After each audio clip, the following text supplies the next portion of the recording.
تین چیزیں گناہوں کا کفارہ ہیں۔ فَإِسْبَاغُ الْوُضُوءِ فِي الصَّبَرَاتِ، جھاڑے میں ٹھنڈے موسم میں پورا وضو کرنا ہے، مکمل اہتمام کے ساتھ وضو کرنا موسم سرما میں، یہ گناہوں کو مٹا ڈالتا ہے۔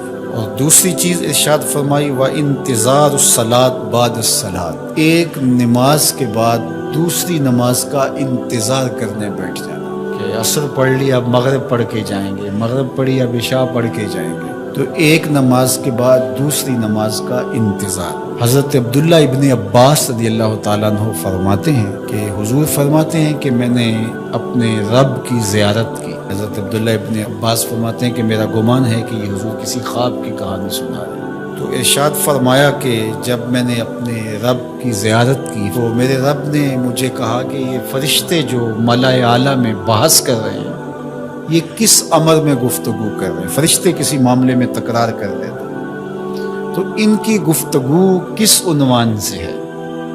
تو میں نے کہا کہ مالک تو بہتر جانتا ہے، مجھے معلوم نہیں ہے۔ تو اللہ نے اپنا دست قدرت میرے دو کندھوں کے درمیان رکھا اور اس کی ٹھنڈک میں نے سینے میں محسوس کی۔ فتجلی لی کل شیء وعرفت، ہر شے میرے سامنے روشن ہو گئی اور میں نے ہر شے کو دیکھ بھی لیا اور پہچان بھی لیا۔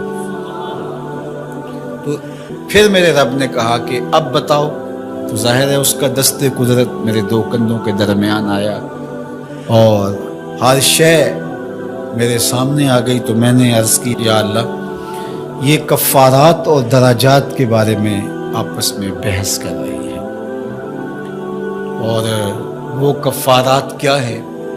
المکث فی المساجد بعد الصلاۃ، نماز کے بعد مسجدوں میں رک جانا کہ دوسری نماز پڑھ کے جائیں گے۔ اس پر فرشتے ملائے اعلیٰ میں عالم بالا میں بیٹھ کے گفتگو کر رہے ہیں۔ اللہ اکبر، یہ کتنا بڑا عمل ہے کہ جس پر فرشتے کہہ رہے ہیں بلے بلے، کیسے وہ لوگ ہیں جو ایک نماز کے بعد دوسری نماز کے لیے رک جاتے ہیں۔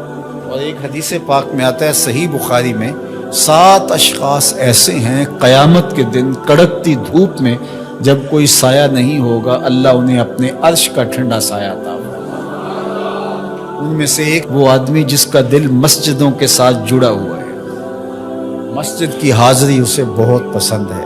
دوسرا والمشی علی الاقدام الی الجماعات، جماعات کے لیے فرض نمازوں کے لیے مسجد کی طرف چل کے پیدل جانا، ہر قدم کے بدلے میں درجے بلند ہوتے اور گناہ معاف ہوتے ہیں۔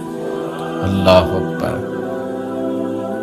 یہ طلب کی گئی کہ دعا کیجئے کہ میرا گھر مسجد سے نیڑے ہو، تو کہا نہیں، تم جتنے قدم چل کے آتے ہو اتنے تمہارے گناہ معاف ہوتے ہیں، اتنا ہی تمہیں ثواب ہوتا ہے۔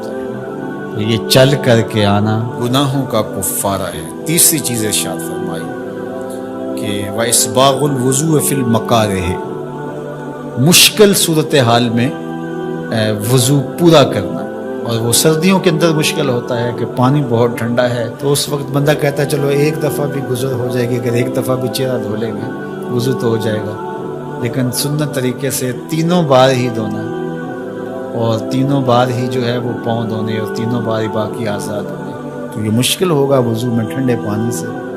تو بہرحال مشکل میں وضو جو بندہ کرتا ہے تو اللہ کے لیے کر رہا ہوتا ہے۔ اللہ اکبر، تو اللہ تعالیٰ کو یہ بڑا پسند ہے، اس سے اللہ گناہ ختم کر دیتا ہے۔ تو یہ 3 چیزیں کفارات میں سے ہیں، یہ گناہوں کو مٹانے والی چیزیں۔